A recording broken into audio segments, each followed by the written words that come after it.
Hello everyone and welcome back to WolfQuest The Lost Tales, and we are here with Whisper and her mate Wilder, who technically, I believe, if we look at our pack stats, have already completed the challenge. So you can see we've killed 11 coyotes, so yeah, that is already challenge complete, but we're going to see how many coyotes we can end up killing in the long run. And we'll see what that ends up being. If we can get to 20, then I'd say we have a good chance of being able to successfully get a bonus for Whisper, but I am still going to leave that up to you, so you guys will have to be the ones to decide whether or not Whisper should actually get a bonus. But that was coyote number 12, so we definitely have made some good headway here, and we're doing quite well on the challenge, honestly. We're doing a lot better than I thought we might. Because sometimes we really struggle to find certain animals, and that's kind of what's fun about these challenges, is that there is a little bit of randomness involved. It's usually not so random that it's frustrating, but you do just never know what's going to happen, and it is kind of nice to be able to just see what the game world throws at us. Now, we've done a lot of hunting over here. I think I'm going to actually check these carcasses and then we will go hunt again a little bit more in the burn area. We usually don't go hunting out there, so it's kind of nice to get a bit of a change of pace and to just explore the game world here. Oh, wait a minute. Was that a coyote that I saw? I mean, I saw Wilder, but no, that was just a carcass. We ran too close to the carcass and got diverted, and I saw that health bar. But yeah, so it's nice to kind of explore this game world before WolfQuest 3 releases. Again, we still don't really have a release date at this point, as far as I know.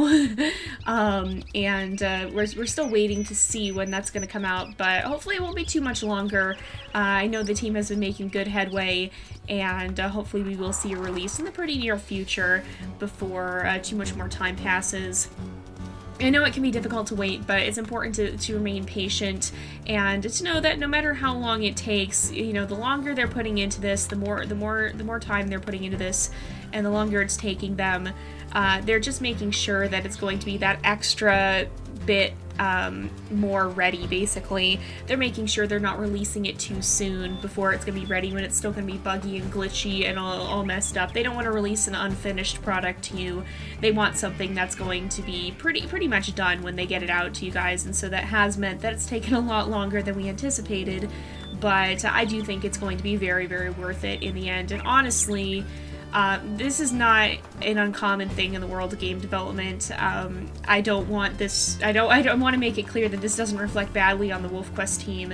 This is just kind of how game development is, honestly. So unless you have like a major studio with like enough people to be able to really push for a deadline, especially when it comes to indie development, it's just hard to accurately predict those things because you never know when something's going to come up, and with a smaller team, you just don't necessarily have the resources to be able to always deal with those in the same timely schedule that I feel we've gotten used to from a lot of major games. And honestly, even some major games have had to postpone some things as well, so this in no way reflects badly on the WolfQuest team. They're doing a fantastic job. They're doing the best they can. It's just a thing that happens with game development sometimes.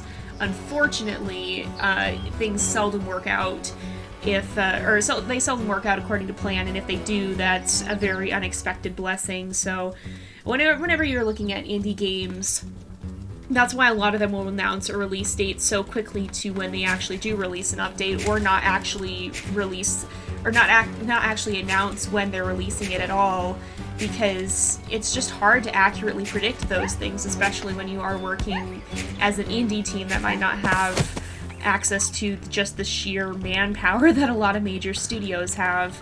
So, you know, it's just part of game development. The WolfQuest team is really doing a phenomenal job nonetheless, and I'm confident that when WolfQuest 3 does get here, it's going to be well worth the wait, even if it's taking a little bit longer than anticipated.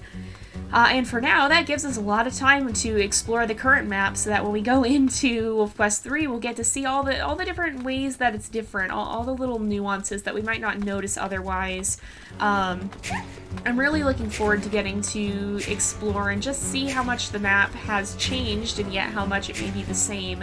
I have a feeling that I think we'll still be able to probably recognize the general area, because I mean it still does take place in the same spot, so the geography is going to be much the same. But I mean, I assume that if we look, I assume that their data is probably going to be a little bit more current now. And I mean, if we're looking at the fact that that Yellowstone the original game came out more than 10 years ago now, and so obviously Yellowstone hasn't stayed the same in that amount of time. There's going to be some changes on the surface level, even if it's still basically all the same.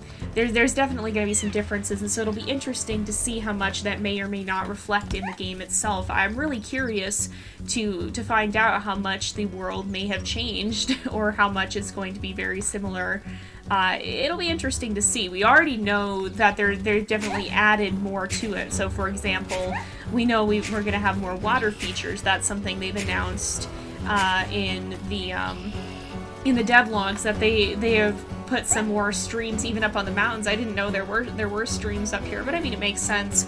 But they showed they were adding some of those, and then of course we have the river, which you can see a little bit of that off to the left of the screen.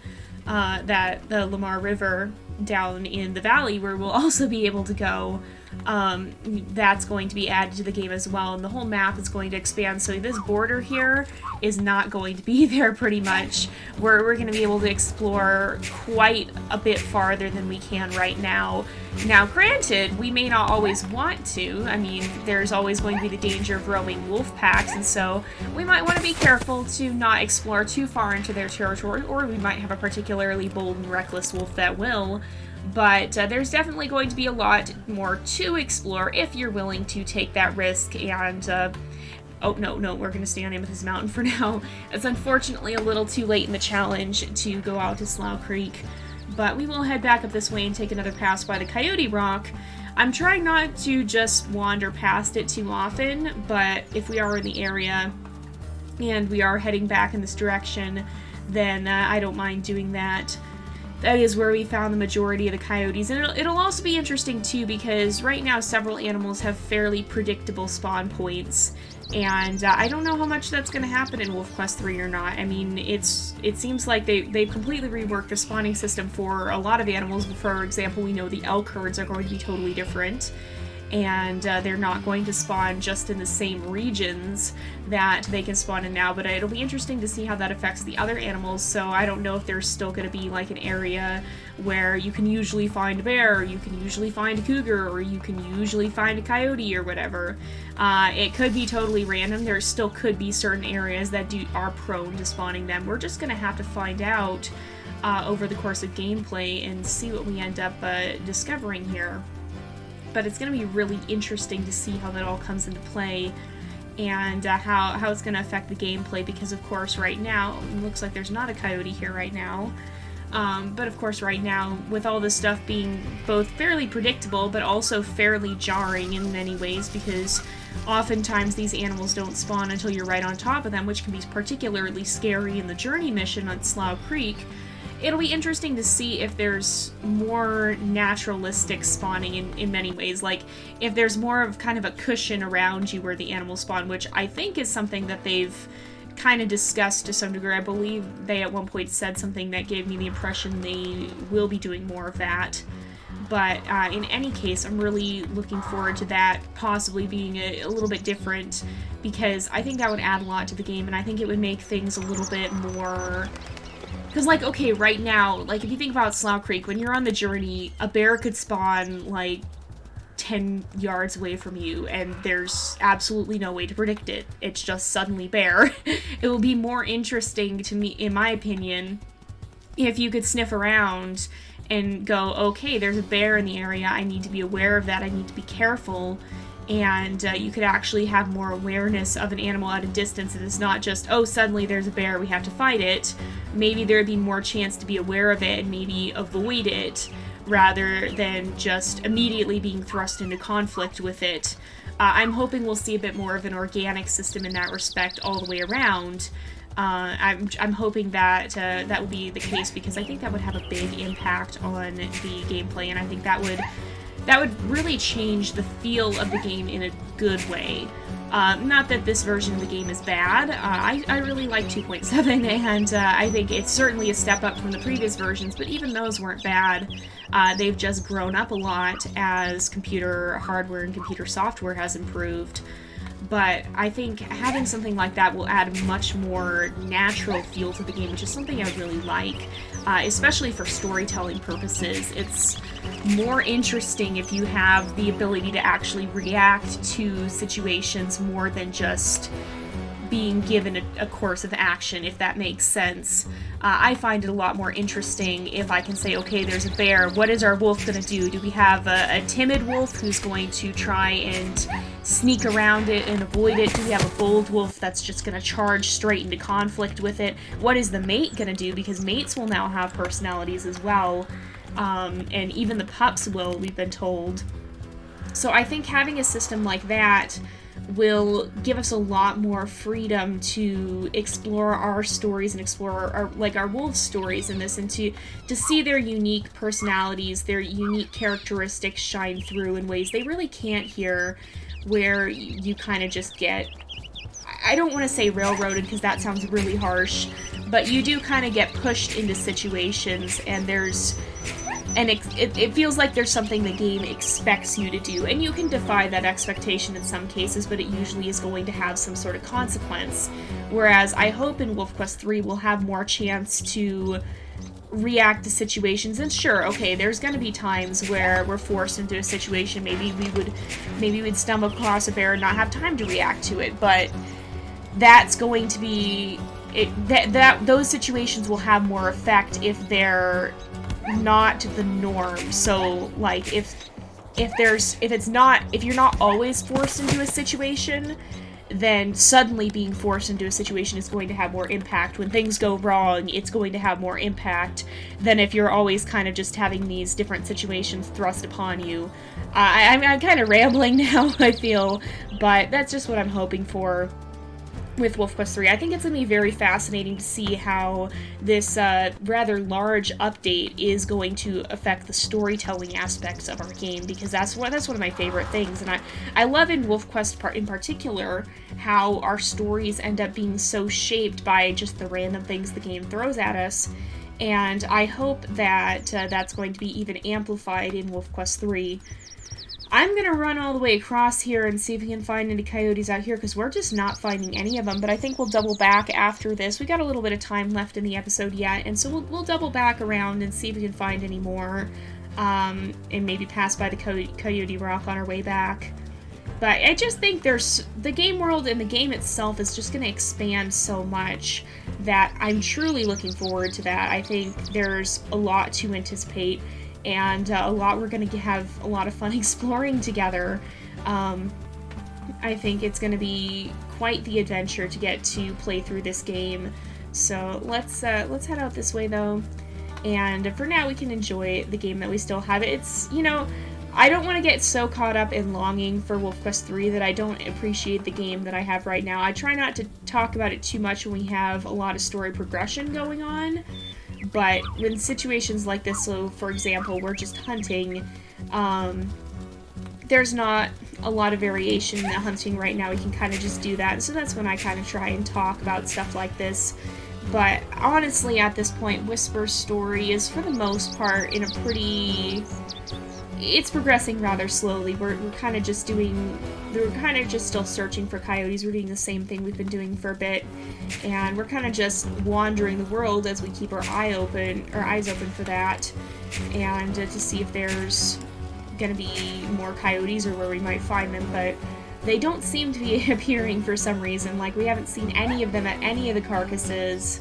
We've only found one at the Coyote Rock, so we might not make it to 20. This is what I was saying about sometimes the randomness can be a little bit interesting. Sometimes we'll win a challenge right away, and then we'll suddenly stop finding animals of that type or whatever, or vice versa. We'll come really close to the end, and then all of a sudden at the last second we win, or sometimes there's just nothing, and it does add some variety even here in this version. So I mean, even if the actual actions themselves in this version don't have a lot of variation, there still is quite a bit of variety in what can happen. And honestly, I think even the game as it is now has provided us some incredible stories. I mean, if you just look at, probably the biggest example would be Knight and his story.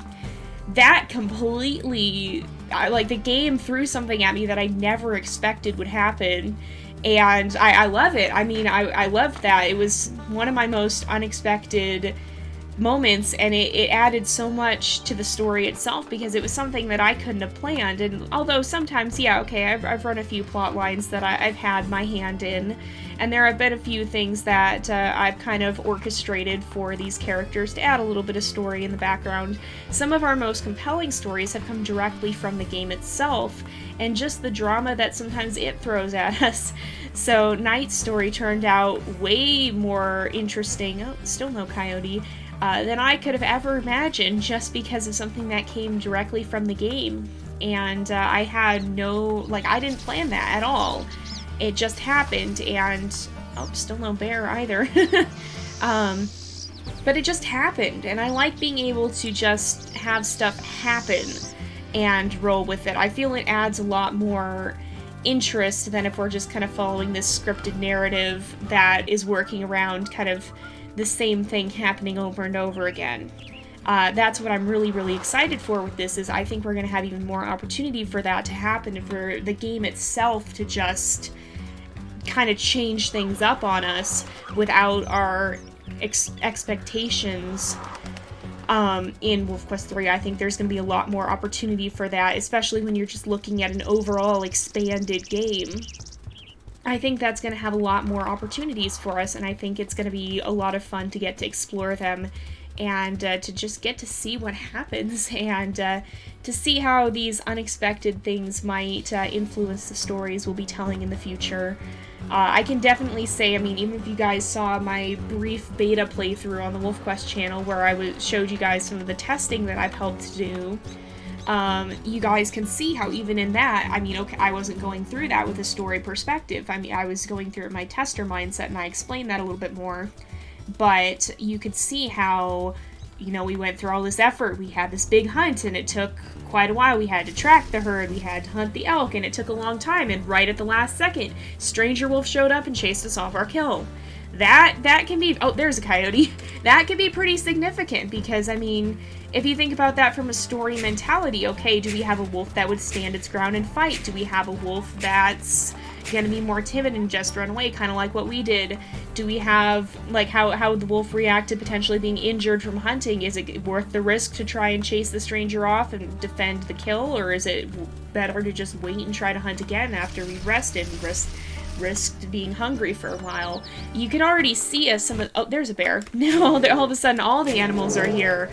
But you could see, even from that brief taste of gameplay, and even from a lot of the devlogs that, the other devlogs you've seen a little bit, that they're not always as much of a consistent chunk of gameplay, but especially when they do show a longer period of just running around, you can see how the world is very vibrant, how it comes to life, and how sometimes you run into something unexpected and it's not what you would have predicted, and it's just, it happens, it's different, and you kind of have to take it as it comes. And so with something like that, I mean, it's going to be amazing to see how that can pan out. I think there's just going to be so many opportunities for diverse stories to emerge, and I think even though we, throughout our WolfQuest playthrough here, we have seen quite a bit of variation in the things that happen from one story to the next, I think we're going to see even a lot more when we finally do get to play WolfQuest 3, and I'm very excited to share that journey with you guys. So I spent a lot of time talking about WolfQuest 3 today. It's been kind of quiet story-wise, which is sometimes how it is. But we did manage to take out a few more coyotes, and I'll show you guys the total in just a little bit here once we finish this elk hunt. Just bring down another elk. See, I don't know if having all these carcasses is helping or not, but it's the one thing I can think of that could help. And I think I'm looking forward to what feels to me like a game that's going to no longer encourage surplus hunting, because right now you kind of have to surplus hunt if you want to get anywhere. There's not much getting around it, but I have a feeling that the gameplay of WolfQuest 3 is going to address that as well. And so rather than hunting being the main thing you can do here in Amethyst Mountain, I feel the focus will shift probably more from hunting as a way to have something more to do here to hunting as a means of survival along with other things, and I think that's going to be very good as well. But we're going to go ahead and wrap up this episode here for today because it is about that time again, so let's take a look at our pack stats real fast. It looks like we have 13 coyotes killed, so we only got 2 this time, which is in stark contrast to the high numbers we've been seeing in the previous episodes. But maybe that'll change next time. I don't know. We'll see. The game probably heard me getting too confident and decided, no, we're going to change things up. But we'll go ahead and wrap up this episode here for today because it is about that time again. So thank you guys so much for watching. I hope you've enjoyed the episode. Don't forget to like and subscribe, and I will see you guys next time. But until then, this is Jay, over and out.